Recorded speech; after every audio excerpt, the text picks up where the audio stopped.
Bonjour tout le monde, j'espère que vous allez bien. Alléluia. Salutations à vous tous.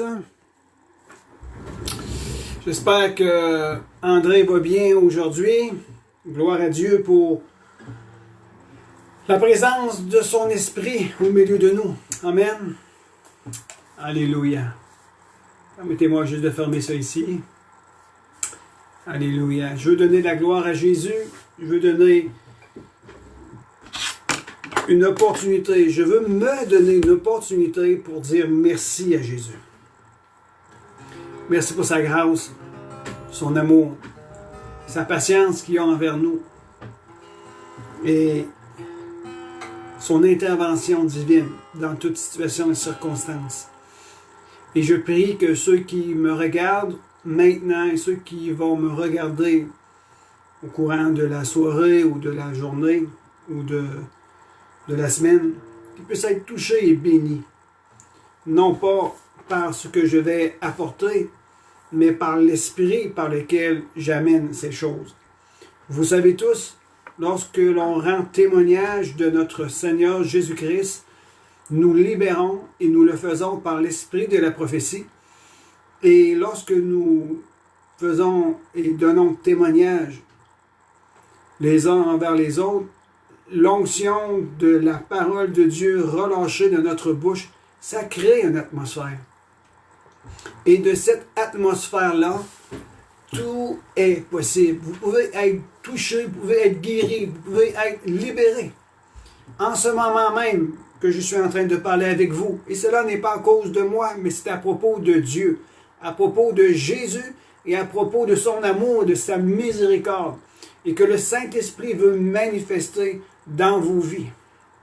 Le psaume 119, verset 11 nous dit « Je serre ta parole dans mon cœur afin de ne pas pécher contre toi. » Et c'est un verset qui m'avait inspiré une mélodie, un petit chant, et je veux vous la partager avec vous ce soir. Amen. Merci Jésus pour ta grâce. Merci pour ton amour. Merci pour ta paix. Merci pour ta joie. Merci pour cette relation que nous avons avec toi et aussi que nous avons les uns envers les autres. Alléluia. Je sens ta parole dans mon cœur, de peur de m'en éloigner. Et tout au long de ma vie, je veux rester sur tes écrits. Je sais ta parole dans mon cœur, de peur de m'en éloigner. Tout au long de ma vie, je veux rester sur tes écrits. Je sais, j'ai souvent tombé, croyant que tout était fini.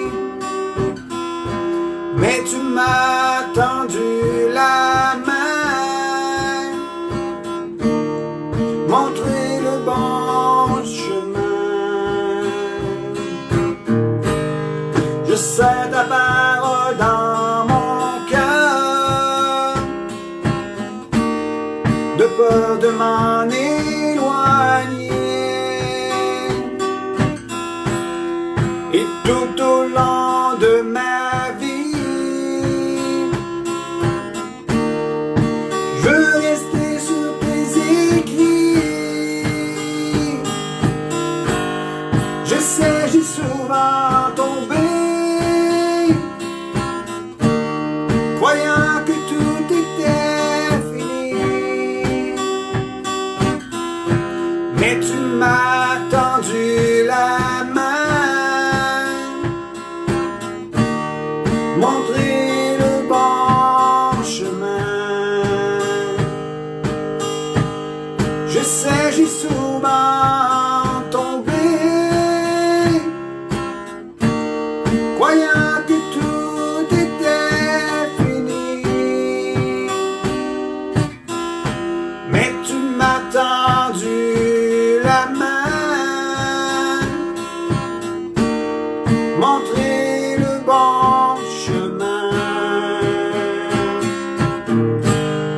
sais ta parole dans mon cœur, oh, de peur de m'en éloigner. Tout au long de ma vie, je veux rester sur tes écrits.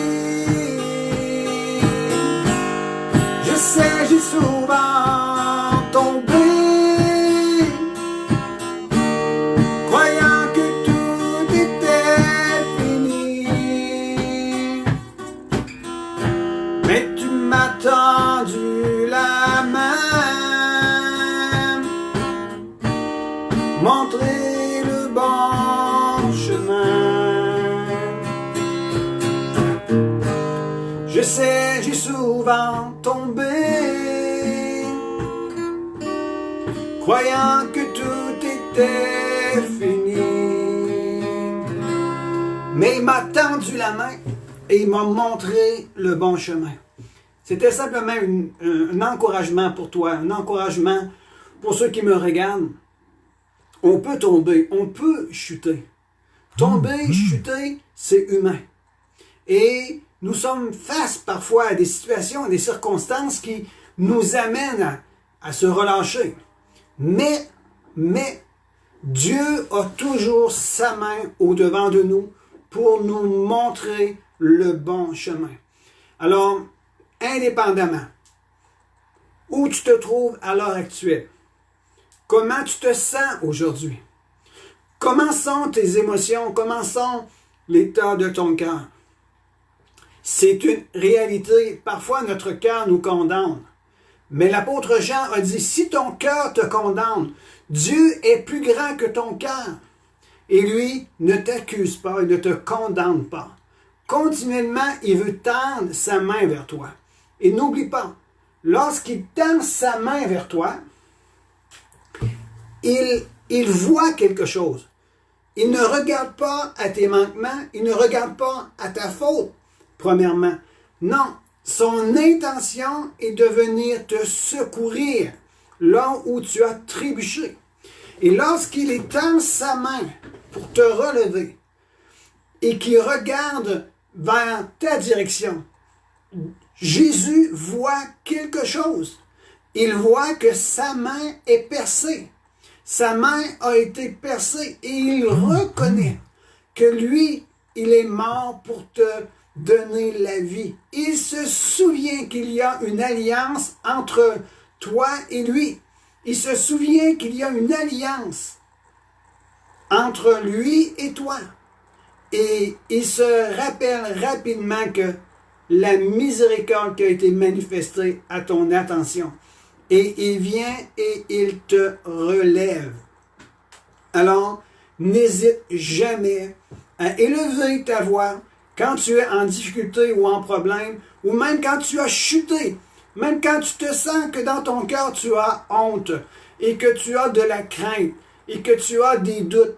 N'aie pas peur, élève ta voix, et parle à ton Père. Papa, viens me secourir. Je me rappelle, lors d'une prédication, j'étais en train de parler, et une jeune fille vient à moi. Et une parole est sortie de mon cœur. Et je lui ai dit ceci. Tu évites d'aller dans la présence de Dieu quand tu te sens honteuse. Tu te retires, tu te replies sur toi-même quand tes émotions ne se portent pas bien. Et bien que tu aimes Dieu, tu attends que l'état de ton cœur et de tes émotions se stabilise, que tu te sens bien avec toi-même avant d'aller aux pieds de Jésus. Et la jeune fille me disait, oui, c'est vrai. Mais je lui ai dit, ne fais pas cela. Ne fais pas cela parce que tu rentres dans un mensonge et tu t'exposes à une plus grande blessure. Et tu retardes ta restauration dans ta vie. Et tu tombes dans un piège. Je lui ai dit, c'est quand que tu te sens honteuse, ou quand tu te sens honteux, quand tu te sens par-dessous, que tes émotions te font accroire toutes sortes de situations négatives contre toi. C'est là que tu dois t'habituer à aller courir dans les bras de ton Sauveur merveilleux. C'est là où ce que tu dois aller dire, « Papa, aide-moi. Il y a des ennemis qui m'entourent, des pensées négatives qui viennent contre moi. Il y a de la honte qui veut s'installer. Oui, j'ai mal agi. Oui, j'ai agi d'une telle et telle attitude et ça a provoqué en moi un effet de honte. Et c'est là que tu dois courir, dans les bras de ton Jésus d'amour. Pourquoi? Il y a un cadre ici dans mon bureau. Ésaïe 49, verset 16 nous dit ceci. « Voici, je t'ai gravé sur la paume de mes mains. Tes murs sont sans cesse devant mes yeux. Je t'ai gravé sur les paumes de ma main. » Alors, tu as une alliance avec ton Dieu. Réjouis-toi maintenant, même si tu ne te sens pas bien. Va vers Jésus et dites-lui, « Seigneur, viens redonner de la joie dans mon cœur, viens redonner de la paix à mon âme. J'ai besoin de toi. Où irai-je? Je me sens pas digne, mais je sais que je peux aller vers toi. » Amen. Alléluia. J'espère que le petit chant, même si ma voix n'est pas une voix de rossignol, je voulais simplement vous apporter ce petit chant-là. Amen. Alléluia.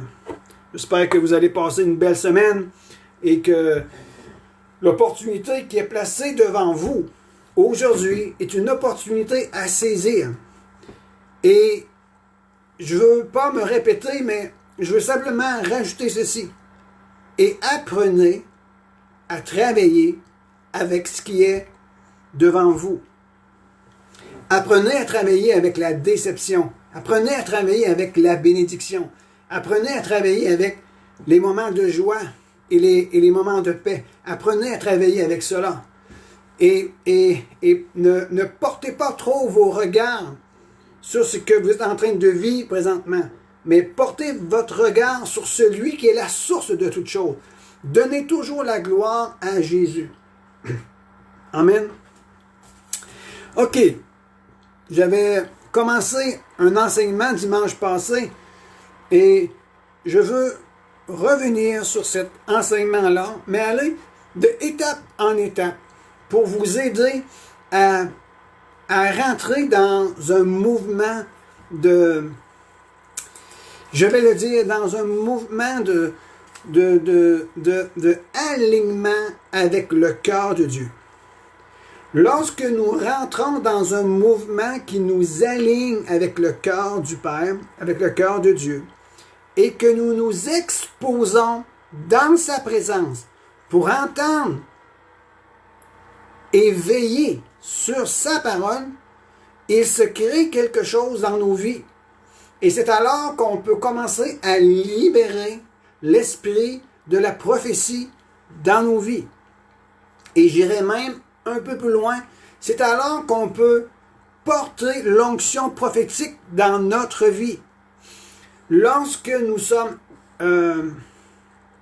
interpellés à aller dans sa présence et que nous puissions aligner nos cœurs et nos vies sous le regard de Dieu et que nous nous exposons à être dans sa présence pour entendre ce qu'il a à dire et observer qui il est, il se crée quelque chose sur nos vies et dans nos vies, sur et dans nos vies.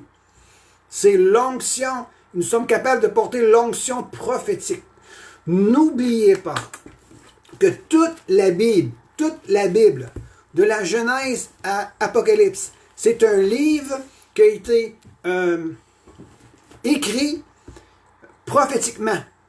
C'est sous inspiration de Dieu que les hommes ont écrit de la part de Dieu. C'est poussé par l'Esprit qu'ils ont mis par écrit. Alors c'est un livre prophétique de tout bord et tout côté. Alors, lorsque nous lisons la parole de Dieu, nous sommes en train de rentrer dans le mouvement de la manière que cela a été écrit. Nous rentrons dans le mouvement de la prophétie. Et nous pouvons, nous aussi, exercer dans nos familles, dans notre environnement, sur notre lieu de travail, avec nos frères, nos sœurs, nos voisins, nos amis, nous pouvons exercer l'onction prophétique pour les aider et leur donner une direction dans leur vie. N'oubliez pas, Jésus, lorsqu'il a parlé avec la femme au puits de Samarie, la Samaritaine, Jésus a évangélisé par parole de connaissance et par prophétie. Alors, il est important que nous puissions prendre conscience qu'il y a sur nos vies, dans nos vies, l'onction prophétique pour être en mesure de libérer le surnaturel en entour de nos vies. La clé pour libérer le surnaturel, c'est l'onction prophétique. Et la clé pour créer une atmosphère dans nos conversations, c'est de libérer ce que Dieu a déjà fait pour nous. Si Dieu t'a guéri, libère le témoignage de la guérison. Et tu vas voir une atmosphère, tu vas capter l'attention des gens. Lorsque tu témoignes de l'amour et de la grandeur de Dieu, de ce que Dieu a fait pour ta vie, tu libères l'esprit de la prophétie et tu mets en place quelque chose de surnaturel. Alors, c'est ce que je veux vous parler durant toute la semaine. Je vais mettre, j'ai dit il y a 2 semaines passées, je mettais la table. Je mettais comme une plateforme pour parler de ces choses. Et je vais continuer. Mais je ne me fais jamais un plan de match pour partager avec vous. Je pars avec une idée et je laisse l'Esprit de Dieu m'y conduire. Amen. Wow, le temps avance très vite. Alors, je vais vous donner un texte dans Jean 8. Jean 8, c'est les 2 versets de base que j'ai lus hier. Jean 8, versets 31-32. On connaît ces versets-là. Mais je vous encourage à lire Jean 8 à partir du verset 12 et dans son contexte. Alors, le verset 30 nous dit ceci. Jean 8, verset 30. Comme il parlait ainsi, plusieurs crurent en lui. Voyez-vous, comme il parlait ainsi, plusieurs crurent en lui. Lorsque je vous parle lorsqu'on parle du témoignage, ça crée une atmosphère. Jésus est en train de parler d'un témoignage, de qui il était et qui était son Père. Ça a créé une atmosphère. Et de cette atmosphère-là, oui, l'opposition s'est levée, mais au milieu de l'opposition, Jésus n'a pas été ébranlé, il a continué à parler et il y a eu quelques personnes qui ont cru en Jésus. Lisez vraiment ce contexte et vous allez prendre conscience de ce que je suis en train de vous dire, c'est une réalité. Lorsqu'on parle des choses de Dieu, l'opposition se lève, ne perdons pas notre position. Ce n'est pas parce qu'il y a de l'opposition qu'on doit céder notre position. Nous devons demeurer fermes dans notre position, continuer à manifester l'amour et libérer la vérité.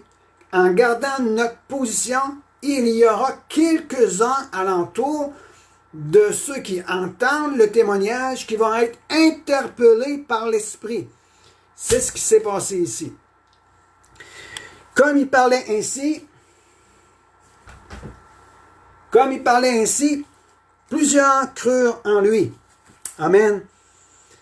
Le verset 31. Jésus dit alors aux Juifs qui avaient cru en lui, voyez-vous, maintenant, le dialogue n'est plus vers le général, mais le dialogue vient vers ceux qui sont interpellés par qui? Par l'Esprit de Dieu. Il dit à ceux qui avaient cru, si vous demeurez dans ma parole, vous êtes vraiment mes disciples. Là, il y a un mot aussi que je dois aller chercher. Si vous demeurez dans ma parole. Laissez-moi 30 secondes, s'il vous plaît. M'enlever mes lunettes. OK. Jean 8. Mon logiciel il est ici, c'est parfait.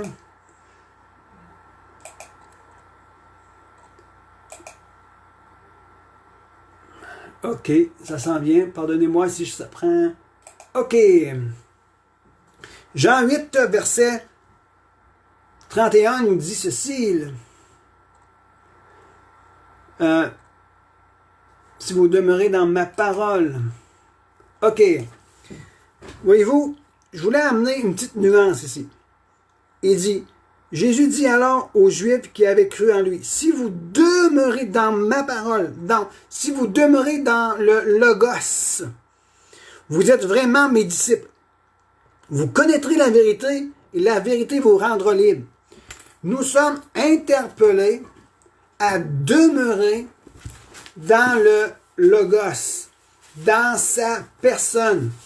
Et du Logos provient le Réma, la parole révélée dans nos cœurs qui nous donne la nourriture nécessaire dont nous avons besoin. De sa présence, être dans la présence de Jésus, être dans sa parole, ressort ce dont j'ai besoin pour nourrir ma vie spirituelle. Tu es appelé et nous sommes interpellés à prendre du temps et à lire sa parole. Et l'Esprit de Dieu poursuit toujours la parole. L'Esprit de Dieu poursuit la parole. Pourquoi? Pour la manifester à ceux qui l'entendent et qui croient. Alors, ce que nous sommes en train de lire, lorsque nous observons sa parole, l'Esprit se tient prêt pour nous la révéler. Si vous voulez entendre Dieu vous parler à travers le Réma, c'est la parole révélée à nos cœurs. Si nous voulons obtenir et recevoir ou entendre Dieu nous parler, si tu n'as pas fait l'expérience encore aujourd'hui d'entendre Dieu te parler, je vous dis ce premier conseil. Ce premier conseil, si tu veux développer l'oreille du disciple, si tu veux être la brebis qui entend le maître, d'ailleurs c'est ce que Jésus a dit dans Jean 10, 27, mes brebis entendent ma voix, ils me suivent, je les connais. Jésus il dit ici, si vous demeurez dans ma parole, vous êtes vraiment mes disciples. Pour entendre le Réma de Dieu, ça part d'ici. Ça part d'ici. Lorsque tu lis sa parole et que tu sens la parole de Dieu dans ton cœur, que tu la mets dans ton cœur, il se produit quelque chose dans ton esprit, tu entendras la voix de ton maître. Première chose, si tu veux développer l'onction prophétique et l'esprit de la prophétie, tu dois être dans sa présence, dans sa parole.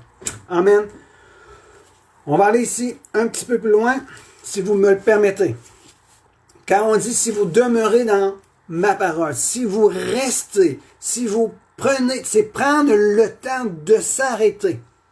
Si tu prends le temps de t'arrêter à ce qu'il est écrit et que tu y fais ton habitation, c'est cela que le mot demeurer veut signifier.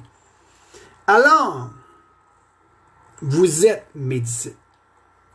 Et être les disciples de Jésus, c'est être au pied de sa personne et de recevoir de l'instruction. Et ça dit, vous connaîtrez la vérité et la vérité vous rendra libre. Il y a quelque chose que j'entends dans mon esprit, ceci, c'est qu'il y a quelqu'un qui m'écoute présentement ou qui m'écoutera plus tard. Tu veux être libre. Tu veux arriver à une victoire. Tu veux obtenir du résultat dans ta vie. Ou tout simplement, tu cherches à être délivré d'un problème, d'une mauvaise attitude, d'un mauvais comportement, et puis tu n'y arrives pas. Et par tes propres forces, tu n'y arriveras pas non plus. Je le sais, même moi, par mes propres forces, je ne peux pas. Mais je dois laisser la parole de vérité agir en ma faveur. Je termine avec ce verset ici. Je pense que je vais dépasser mon temps, mais je ne veux pas dépasser mon temps. Jacques, j'aurais dû aller dans ma Bible, dans ma Bible électronique, ça va plus vite. Ok, j'arrive. Jacques 1, verset 21. Pour celui ou celle qui travaille à être libéré d'un problème ou d'une mauvaise attitude, puis qui n'y parvient pas. Je veux te donner une clé maintenant. Jacques 1, 21. C'est pourquoi, rejetant toute souillure et tout excès de méchanceté, repentance. On parle de la repentance. Première chose pour une transformation, pour un changement, c'est demeurer dans la repentance. Deuxième chose, il dit, recevez avec douceur la parole qui a été plantée en vous. Comment on reçoit la parole? C'est en demeurant dans la parole. Je demeure dans la parole, je loge, je reste, je prends le temps de m'arrêter et je laisse la parole me pénétrer. Je la lis, je l'entends et je dis à l'Esprit de Dieu, place cela dans mon cœur profondément en moi. Deuxième chose. Après ça, on dit, recevez avec douceur la parole qui a été plantée en vous et, voici maintenant la clé, et qui peut sauver vos âmes. C'est la parole qui est semée en ton cœur qui, lorsque tu la laisses agir en toi, elle produit un résultat. Ce n'est pas par nos efforts dans la chair qu'on parvient à être libéré de la chair. Ce n'est pas en essayant de par nous-mêmes d'arrêter de critiquer qu'on va arrêter de critiquer. Bien au contraire. Ce n'est pas de par nos efforts de dire je vais arrêter de faire ceci, de faire cela. Les bonnes résolutions du 1er janvier pour le chrétien ne fonctionnent pas. Ça fonctionne pour un temps, mais ça ne fonctionne pas. Prends une résolution de ne pas prendre de résolution et de ne pas essayer par tes propres efforts de faire un changement dans ta vie. Mais prends la décision de te nourrir de sa parole, de demeurer dans la parole et laisse la parole agir en ta faveur. Si vous demeurez dans ma parole, vous êtes vraiment mes disciples et vous connaîtrez la vérité et la vérité de ce que tu connais de la parole de Dieu va travailler en ta faveur. Ce que tu connais et que tu as expérimenté de la parole de Dieu, c'est ce qui va travailler en ta faveur. Je termine avec ceci. Lorsque le mot utilisé ici, vous connaîtrez la vérité, c'est le mot c'est le mot génisco. Et génisco, c'est une connaissance qui est fondée sur une expérience personnelle. Une expérience personnelle, c'est être en relation avec une personne et de cette relation-là, on expérimente des choses ensemble. Et lorsqu'on expérimente des choses ensemble, de la relation l'un avec l'autre, nous recevons une connaissance, des informations, des instructions. Et c'est de cette connaissance-là qu'on doit fonder notre vie. Et vous allez connaître, et cela va produire en vous un résultat, la vérité, et la vérité va se mettre à agir dans ton être intérieur pour te conduire à la liberté. Ne travaille plus maintenant par des efforts de la chair, mais laisse la parole de Dieu agir dans ton esprit et par ton esprit, tu coopères avec la vérité et la vérité va te rendre libre dans un résultat que tu espères depuis tant d'années.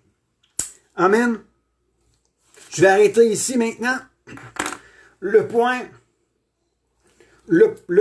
commun que je veux vous parler ce soir, c'est serre la parole de Dieu dans ton cœur. Afin de ne pas pécher contre elle, demeure dans cette parole. Habite dans cette parole. Et développe une relation personnelle. Et vis une expérience avec ton Dieu.